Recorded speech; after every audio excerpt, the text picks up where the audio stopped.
Здравствуйте, друзья! Неужели Русь родина чая?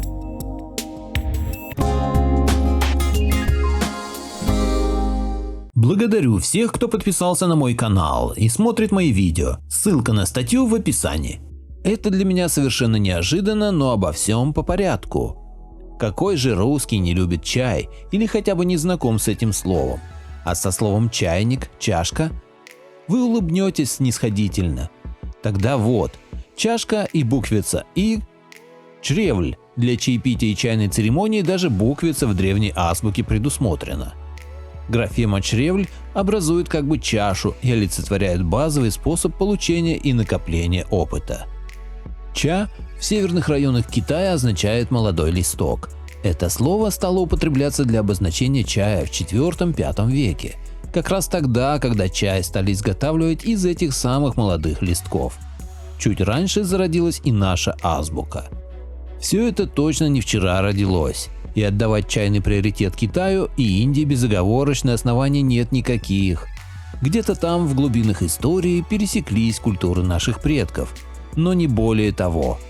С давних времен на Руси владели технологией изготовления вкусного целебного напитка из кипрея узколистного, называемого в народе Иван-чаем. Отсюда и пошло название Иван-чай или просто чай.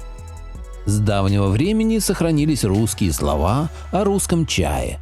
Словарь Дьяченко просто переполнен словами с ча.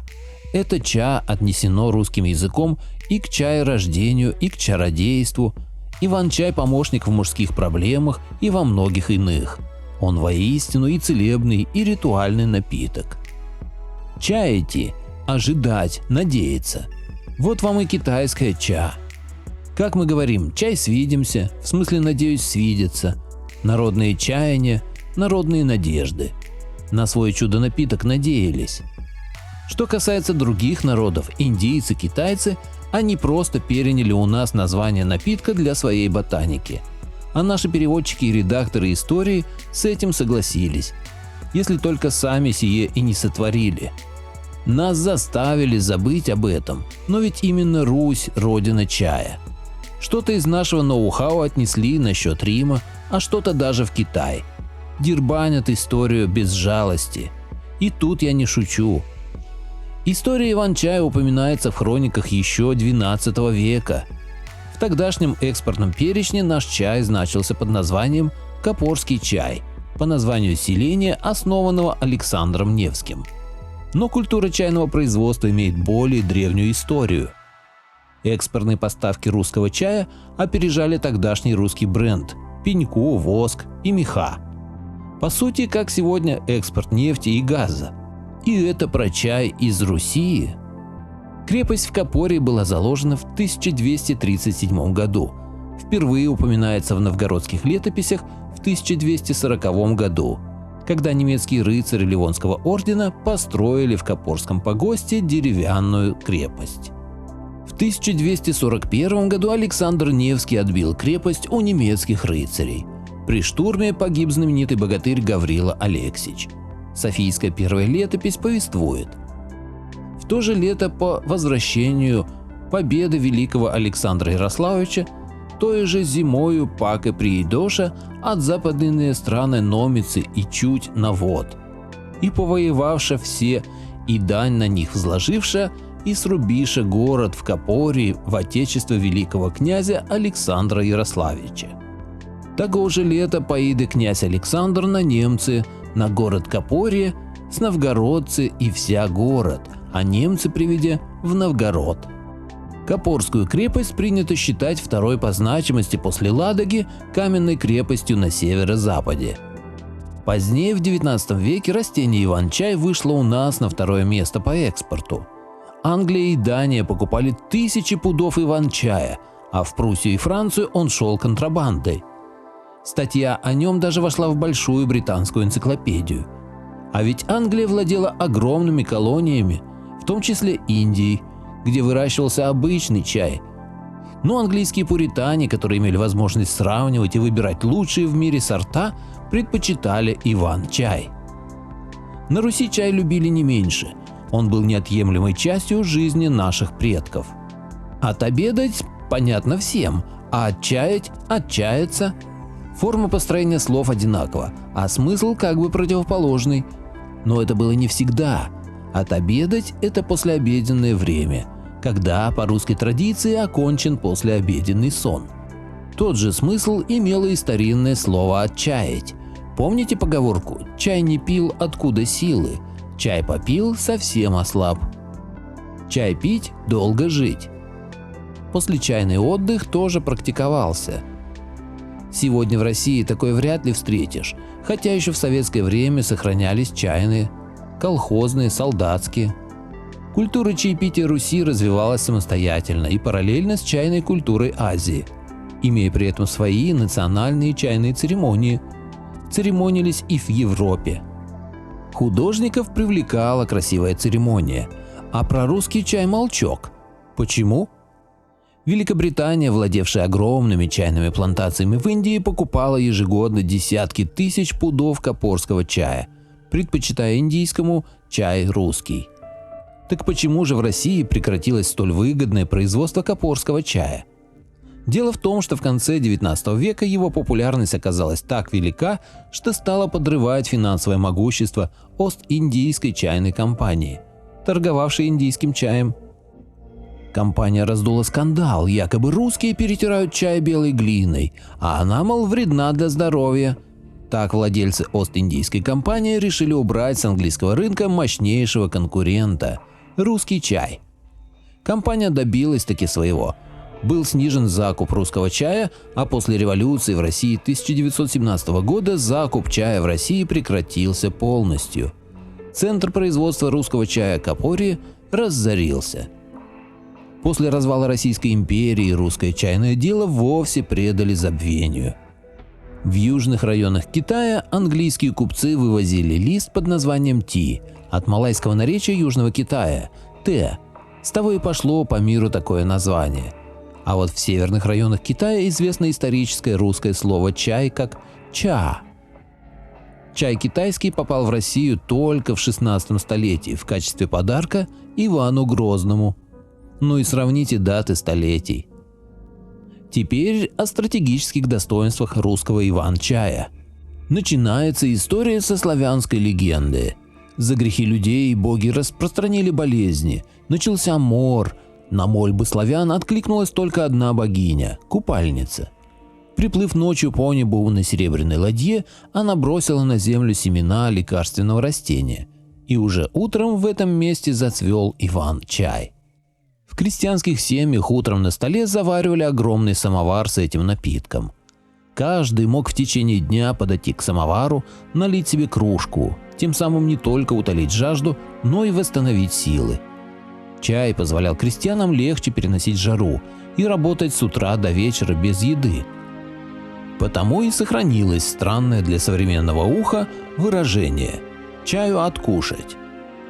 В начале 20 века русский ученый, знаток тибетской медицины Петр Бадмаев, зная целебные свойства Иван-чая, открыл элитную частную клинику – оздоровительный центр, говоря современным языком, для VIP-особ, где на основе этого растения и иных трав готовил отвары и настойки для лечения недугов и общего оздоровления организма. Его клиентами были и царская семья, и тот самый Григорий Распутин, и даже коронованные особы из Европы. Сам Бадмаев утверждал, что его настойки из иван-чая дадут ему возможность прожить до 200 лет. Популярность капорского чая снова начала восстанавливаться в Европе. Для того, чтобы окончательно ликвидировать капорский чай в Европе, англичане решили полностью развалить русскую чайную промышленность. Они не стали на этот раз запускать антирекламную кампанию, а просто заплатили Ленину. Бадмаев, которому было на тот момент 109 лет, был объявлен политически неблагонадежным и брошен в тюрьму. Сотрудники его лаборатории расстреляны без суда и следствия, рецепты уничтожены, а производство капорского чая почти полностью прекратилось. Спустя какое-то время Петра Бадмаева выпустили, но камеры и пытки подорвали его здоровье. Петр Бадмаев вскоре умер. Большевики опомнились, поняв, что для сохранения государства необходимы крепкие и здоровые граждане, особенно в Красной армии. Чайный завод в Копорье был восстановлен, а при нем по приказу Берии перед войной была открыта лаборатория, в задачу которой входила разработка напитков для Красной Армии на основе иван-чая. В 1941 году немецкая армия наступала по всем фронтам. Наиболее ожесточенные бои шли в северном направлении. Фашисты рвались к Ленинграду. 1 сентября наступление немецких танков на Ленинград было приостановлено странным приказом командующего группировкой «Север» генерал-фельдмаршала фон Лейба зайти в Копорье и уничтожить объект под кодовым названием «Река жизни». Приказ об уничтожении исходил из ставки Гитлера. Этот объект был экспериментальной лабораторией, производившей напитки по старинной русской рецептуре, в основе которой был иван-чай. Немецкие танки буквально снесли Копорье. Гусеницами танков уничтожили поля иван-чая. Сверхчеловеки расстреляли всех, кто занимался производством напитка. Но почему немецкое командование отложило штурм Ленинграда и поставило под угрозу план Барбаросса? Ради того, чтобы уничтожить лабораторию и угодья иван-чая? А смысл странного приказа состоял в уникальных свойствах, которыми обладает иван-чай, так как по степени полезности он опережал все формы еды. В биохимических лабораториях на базе чайной фабрики проводились работы по созданию уникального напитка, который должен был повысить выносливость бойцов Красной Армии. Итак, в России были полностью утеряны как рецепты Петра Бадмаева, так и рецепты лаборатории при Копорском заводе. Косвенным свидетельством этого является тот факт, что высокопоставленные руководители СССР, весьма заботившиеся о своем здоровье, давали указания своим кремлевским поварам разливать в бутылки от коньяка напиток шиповника. Выпив рюмку из такой бутылки на приеме, они удовлетворенно крякали и наливали следующую. Приглашенные думали, у наших старичков здоровье еще ого-го. Если бы эти руководители знали о копорском чае и его свойствах, почти наверняка заменили бы им свой напиток из шиповника. Есть много растений, из которых можно приготовить чай. Дело тут в способе приготовления, основой в котором служит брожение, ферментация. А свойства каждого из чаев определяются тем растением, из которого он приготовлен. Иван-чай по своей полезности можно сравнить разве что с медом. Иван-чай дает и высококачественную пыльцу, и маточное молочко, и прополис, а из стеблей получается прочное волокно. И пуховиком кипрей зовут неспроста. Его пухом в некоторых деревнях и сегодня набивают матрасы и подушки. Все части растения пригодны в пищу. Сладкие корневища можно есть сырыми, а после сушки из них готовят муку. Первые побеги идут на отменные салаты, по вкусу напоминающие спаржу, но только более нежные и пикантные.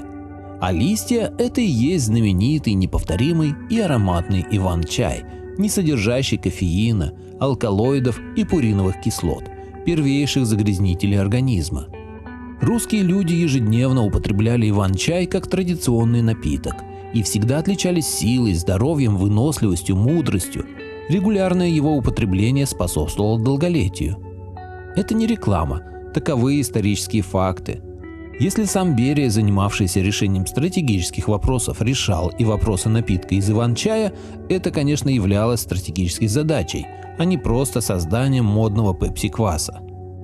Настой иван-чая сохраняет свои целебные и ароматные свойства целых 3 суток. Тогда как отцы обычного чая, китайцы, считают, что их чай после заварки через 20 минут превращается в яд гремучей змеи. Так как в обычном чае после заварки через некоторое время, кроме кофеина, начинают экстрагироваться такие полифенольные вещества, которые блокируют синтез многих витаминов и полезных энзимов в организме. Отчего и не рекомендуется заваривать черный чай дважды. Именно черный чай распространен в Китае для внутреннего употребления. Там он называется красный. Но, оказывается, этот недостаток натурального чая можно исправить, если добавлять иван-чай на каждую заварку хотя бы треть от общего количества смеси. Обычные чаи подвергаются сушке при температуре от 65 градусов до 85 градусов, а иван-чай получали в результате мягкой сушки до 65 градусов с максимальным сохранением полезных микроэлементов и витаминов. О полезных свойствах иван-чая информации множество. Что интересно, заварка иван-чая не окрашивает зубную эмаль. Да и вообще удачно сделанный иван-чай гораздо вкуснее индийского или цейлонского. По свойству напиток иван-чая занимает как бы промежуточное положение между черным и зеленым по крепости и целебности. А если в этот чай добавить цветы, сушеные ягоды и плоды, то цены ему не будет. Употребление иван-чая особенно будет полезно женщинам во время беременности и кормления грудью. Иван-чай придет на помощь даже малышам при прорезывании зубов. Целебным свойствам иван-чая доверять стоит. Много поколений наших предков испытало этот напиток на себе. Короче, самый настоящий эликсир и панацея. Молодцы были наши предки. А недобросовестные люди стремятся записать славян в дикари вместе с примитивной историей. Недаром, видать, Англия всеми силами уничтожала наш иван-чай. А какова технология приготовления иван-чая? Сразу следует оговориться, что самостоятельное его изготовление требует навыка и опыта. Это как печь хлеб или резать стекло. Вроде бы все ясно, а получается как у мага в песне Пугачевой. Если попробовать его просто высушить и заварить, получится ерунда. Сено сеном. Нужно обеспечить все процессы в нужном режиме. Недаром это было статьей экспорта и головной болью конкурентов России. И все это дар родной природы, экологически чистый витаминизированный продукт. Поделитесь моим видео в соцсетях с родными, друзьями и знакомыми. Люди имеют право знать все точки зрения. Всем спасибо за внимание, буду рад вас видеть на своем канале снова.